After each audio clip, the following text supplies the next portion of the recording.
Story एक राजा और दोनों ओल्ड लेडीज की है, जिसमें जो राजा होता है वह लड़कियों का शौकीन होने के साथ साथ शराब पीना उसका रोज का काम था।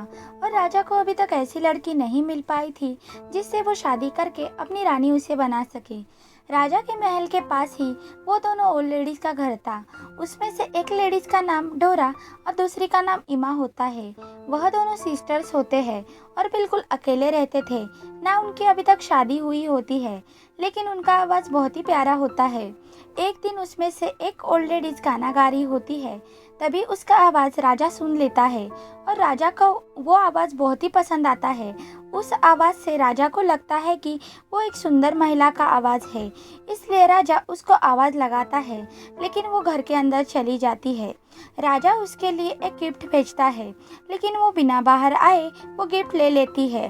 वो गिफ्ट एक नेकलेस होता है जो डोरा अपने गले में पहनने लगती है। डोरा बहुत ही लालची और चालाक होती है और ईमा जो बहुत ही डरपोक होती है, और वो डोरा को समझाती है कि हमें ये गिफ्ट राजा को रिटर्न करना चाहिए, लेकिन डोरा उसकी बात नहीं मानती। उसी रात राजा उनके घर के बाहर आ जाता है।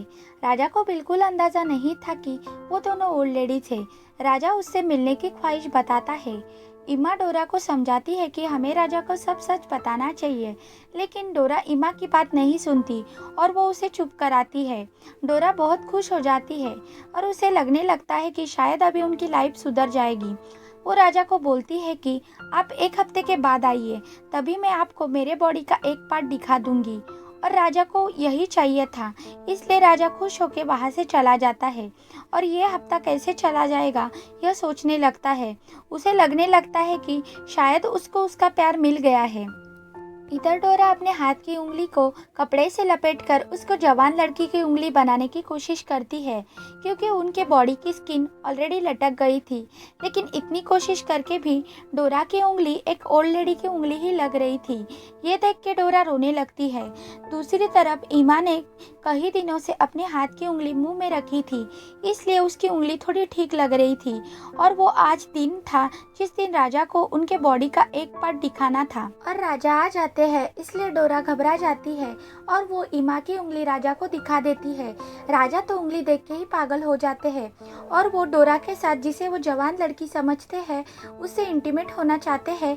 ये सब बातें डोरा को कहते हैं। इस पे डोरा मान जाती है, लेकिन डोरा की एक शर्त होती है कि जब वो महल में आ जाएगी तब पूरे महल में अंधेरा होना चाहिए और महल के पूरे कैंडल लाइट्स बुझा दिए जाएंगे। इस पे राजा मान जाते हैं। उसके बाद इमा डोरा के बॉडी को किसी ग्लू से चिपका के उसकी बॉडी टाइट करने की कोशिश करती है, क्योंकि उसकी बॉडी जवान लड़की की बॉडी लग सके। आधी रात को डोरा महल में जाती है, तभी पूरे महल का कैंडल लाइट्स बुझा दिया जाता है। वो राजा के कमरे में जाती है, फिर वो दोनों इंटीमेट हो जाते हैं। डोरा को सुबह जल्दी उठ के उसके घर आना था, लेकिन वो सो जाती है। राजा की आँख खुलती है तो वो पर्दे उठा के उसे देखने लगते हैं, तो वो उसे देख के पागल हो जाते हैं और चिल्लाने लगते हैं, क्योंकि उन्होंने एक रात एक ओल्ड लेडी के साथ गुजारी थी। डोरा उन्हें समझाने की बहुत कोशिश करती है, लेकिन वो डोरा की बात नहीं मानते। फिर राजा अपने गार्ड को बुला के डोरा को उनके विंडो से बाहर फेंकने का आदेश देते हैं और गार्ड उसे विंडो से बाहर जंगल में फेंक देते हैं।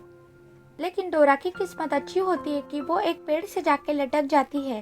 तभी उसी वक्त वहाँ एक विच आ जाती है, जो डोरा को अपने गोद में उठा के अपना दूध उसको पिला के वहाँ से चली जाती है। थोड़ी देर बाद ही डोरा एक खूबसूरत लड़की में बदल जाती है। डोरा की जब आँख खुलती है तो उसको ये सब समझ नहीं आता है कि उसके साथ क्या हुआ है। उसी वक्त राजा भी जंगल में शिकार के लिए आया होता है। उसकी नज़र जब डोरा पे जाती है तो राजा को तो वो देखते ही पसंद आ जाती है, इसलिए वो उसे रानी बनाने का फैसला करता है और अपने साथ महल में लेके आता है। डोरा अभी बहुत खुश थी कि वो एक जवान लड़की बन गई थी, लेकिन वो अपनी बहन ईमा को भी नहीं भूली थी, इसलिए वो ईमा को शादी के लिए इनवाइट करती है। इधर ईमा को कुछ समझ नहीं आता है कि उसे महल में किसने बुलाया है, लेकिन उसके लिए भेजे गए कपड़े और ज्वेलरी बहुत ही कॉस्टली होते हैं, इसलिए ईमा वो कपड़े और ज्वेलरी पहन के महल में आ जाती है, लेकिन वो डोरा को नहीं पहचान पाती। तभी डोरा ईमा को अकेले में लेके जाके पूरी बात बताती है। तभी ईमा को यकीन नहीं होता है कि डोरा इतनी खूबसूरत कैसे बन गई है, इसलिए वो डोरा को बार बार पूछने लगती है कि वो इतनी खूबसूरत कैसे बन गई है।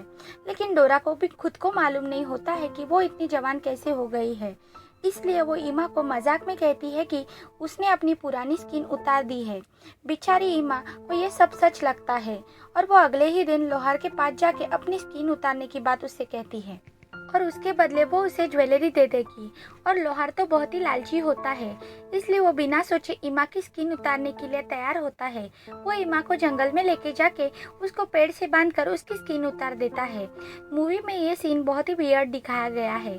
फिर ईमा उसी हालत में जंगल से बाहर आ जाती है, लेकिन ब्लड लॉस होने के कारण जाहिर है उसे अब मर जाना है और वो मर जाती है। दूसरी तरफ डोरा के ऊपर किया गया मैजिक ज़्यादा देर तक नहीं रहता। जब वो राजा के साथ होती है तभी उसे महसूस होता है कि वो अपनी असली एज में वापस आ रही है। इसीलिए वो वहाँ से निकलकर महल के बाहर भाग जाती है। इसी के साथ टेल ऑफ टेल्स का सेकंड पार्ट यहीं पे ख़त्म हो जाता है। अगर मेरी ये एक्सप्लेनेशन वीडियो आपको पसंद आती है तो प्लीज़ उसे लाइक शेयर कमेंट करना और मेरे चैनल को सब्सक्राइब करना ना भूलना।